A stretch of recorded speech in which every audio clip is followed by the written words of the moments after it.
Good morning guys. ಇವತ್ತು ಎಲ್ಲಿ ಹೋಗ್ತಿದ್ದೀನಿ, ಯಾವ ಪ್ಲೇಸ್ಗೆ ಹೋಗ್ತಾ ಇದ್ದೀನಿ ಬನ್ನಿ ನೋಡೋಣ. ಇವತ್ತು ನಾನು ಹೋಗ್ತಾ ಇರೋದು ಆಂಜನೇಯ ಟೆಂಪಲ್ಗೆ. ಅದು ಎಲ್ಲಿರೋದು ಅಂತ ನೀವು ಜಾಗ ನೋಡಿಬಿಟ್ಟು ಹೇಳಿ, ಕಮೆಂಟ್ ಮಾಡಿ. ನೀವು ಅಲ್ಲಿ ಹೋಗಿರ್ತೀರಾ, ಬೆಂಗಳೂರಲ್ಲಿರೋರೆಲ್ಲರೂ. ತುಂಬ ಫೇಮಸ್ ಜಾಗ.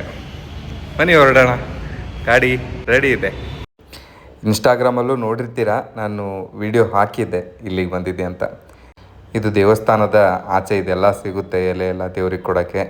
ಇದು ಶ್ರೀ ಕಾರ್ಯಸಿದ್ಧಿ ಆಂಜನೇಯ ದೇವಸ್ಥಾನ, ಗಣಪತಿ ಸಚ್ಚಿದಾನಂದ ಆಶ್ರಮ ಅಂತ, ಗಿರಿನಗರದಲ್ಲಿರೋದು, ಬೆಂಗಳೂರಲ್ಲಿ.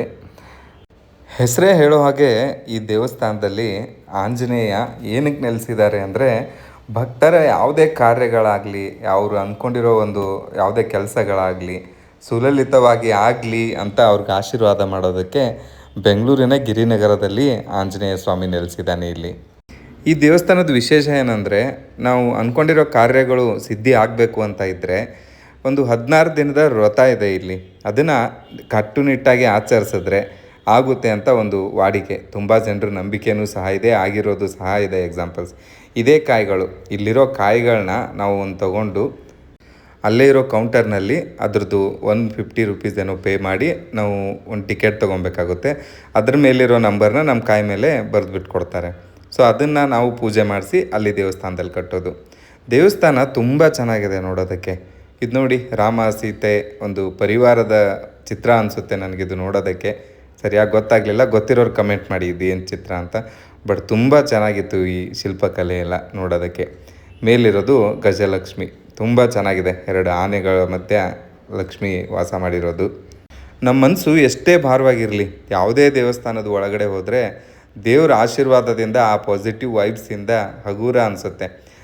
ಅದೇ ಸೇಮ್ ವೈಬ್ ನನಗೂ ಸಹ ಆಯಿತು. ದೇವಸ್ಥಾನದ ಒಳಗಡೆ ಹೋಗ್ತಿದ್ದಂಗೆ ಏನೋ ಒಂದು ಉಲ್ಲಾಸ, ಮನಸ್ಸಲ್ಲಿ ಒಂದು ಖುಷಿ, ತುಂಬ ಚೆನ್ನಾಗಿತ್ತು. ಇದು ದೇವಸ್ಥಾನದ ಆಚೆಗಡೆ ಇರೋ ಒಂದು ಆಂಜನೇಯ.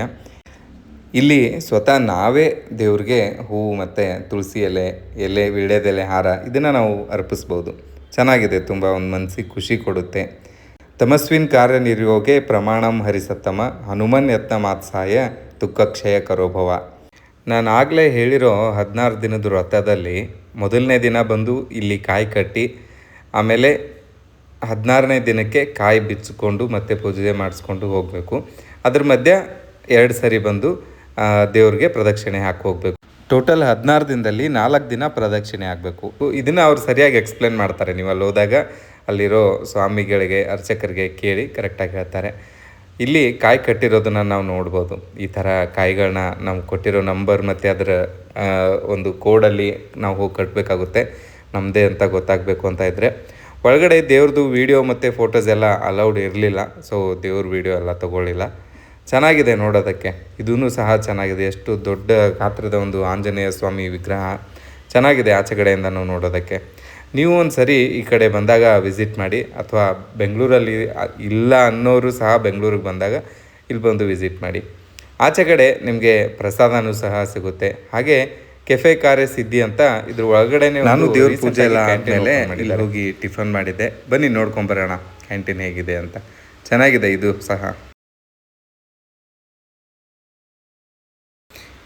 ಇಲ್ಲೂ ಸಹ ಅಷ್ಟೇ, ತುಂಬ ಕ್ಲೀನ್ ಮೇಂಟೈನ್ ಮಾಡಿದ್ದಾರೆ, ತುಂಬ ಹೈಜೀನ್ ಮೇಂಟೈನ್ ಮಾಡಿದ್ದಾರೆ. ತುಂಬ ಚೆನ್ನಾಗಿದೆ. ಟೇಸ್ಟ್ ಅಂತೂ ತುಂಬ ಚೆನ್ನಾಗಿದೆ. ಹಾಗೆ ಇಲ್ಲಿ ದೇವರ ಒಂದು ಸಾಂಗ್ಸ್ ಪ್ಲೇ ಆಗ್ತಾ ಇರುತ್ತೆ ಯಾವಾಗಲೂ. ದೇವ್ರ ಹಾಡುಗಳನ್ನ ಕೇಳಿಕೊಂಡು ತಿಂಡಿ ತಿಂತಾ ಇದ್ದರೆ ತುಂಬ ಚೆನ್ನಾಗಿ ಫೀಲ್ ಆಗುತ್ತೆ. ಇದು ಇಲ್ಲಿರೋ ತಿಂಡಿ ಮೆನ್ಯೂ. ತಿಂಡಿ, ಕಾಫಿ, ಟೀ ಎಲ್ಲನೂ ಸಿಗುತ್ತೆ. ತಿನ್ಕೊಂಬರ್ಬೋದು ಹೋಗಿ ನೀವು ಪೂಜೆ ಎಲ್ಲ ಮುಗಿದ ಮೇಲೆ. ಚೆನ್ನಾಗಿದೆ. ಪ್ರತಿಯೊಂದನ್ನು ಬಿಸಿ ಬಿಸಿಯಾಗೇ ಬಡಿಸ್ತಾರೆ ಇಲ್ಲಿ. ಯಾವುದನ್ನು ಮಾಡಿಟ್ಟು ಪ್ರಿಸರ್ವೇಷನಲ್ಲಿಟ್ಟು ಆ ಥರ ಎಲ್ಲ ಕೊಡಲ್ಲ. ಎಲ್ಲನೂ ಬಿಸಿಯಾಗೆ ಸರ್ವ್ ಮಾಡ್ತಾರೆ. ಚೆನ್ನಾಗಿರುತ್ತೆ ತಿನ್ನೋದಕ್ಕೆ.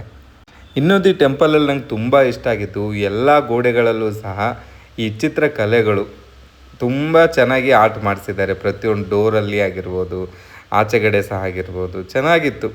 ದೇವಸ್ಥಾನದ ಆಚೆ ಬರ್ತಿದ್ದಾಗೆ ಅಲ್ಲೂ ಪ್ರಸಾದ ಕೊಟ್ಟರು. ಪ್ರಸಾದ ತಿನ್ಕೊಂಡು ಇದು ನೋಡಿ, ಈ ಥರ ಕಾಯಿ ಕಟ್ಟೋದು ನಾನು ಆವಾಗಲೇ ಹೇಳ್ದೆ ಅಲ್ವಾ. ದೇವಸ್ಥಾನದ ಆಚೆನೂ ಇದೆ, ಒಳಗಡೆನೂ ಸ್ವಲ್ಪ ಇದೆ. ಈ ಕಾಯಿಗಳನ್ನ ನೋಡಿನೇ ನಾವು ಅಂದ್ಕೊಬೇಕು ಎಷ್ಟು ಜನ ಇಲ್ಲಿ ವಿಸಿಟ್ ಮಾಡ್ತಾರೆ ಅವ್ರ ಹರಕೆಗಳನ್ನ ದೇವ್ರಿಗೆ ಮುಟ್ಸೋಕ್ಕೆ ಅಂತ. ತುಂಬ ಚೆನ್ನಾಗಿದೆ. ನೀವು ಈ ಕಡೆ ಬಂದರೆ ವಿಸಿಟ್ ಮಾಡಿ, ದೇವರ ಆಶೀರ್ವಾದ ನಿಮಗೂ ಸಿಗಲಿ. ಹಾಗೆ ನನ್ನ ಚಾನಲ್ನ ಸಬ್ಸ್ಕ್ರೈಬ್ ಮಾಡೋದನ್ನು ಮರಿಬೇಡಿ. ಥ್ಯಾಂಕ್ ಯು ಗಾಯ್ಸ್, ಸಿಗೋಣ ಮತ್ತೆ ಬೇರೆ ವಿಡಿಯೋಲಿ.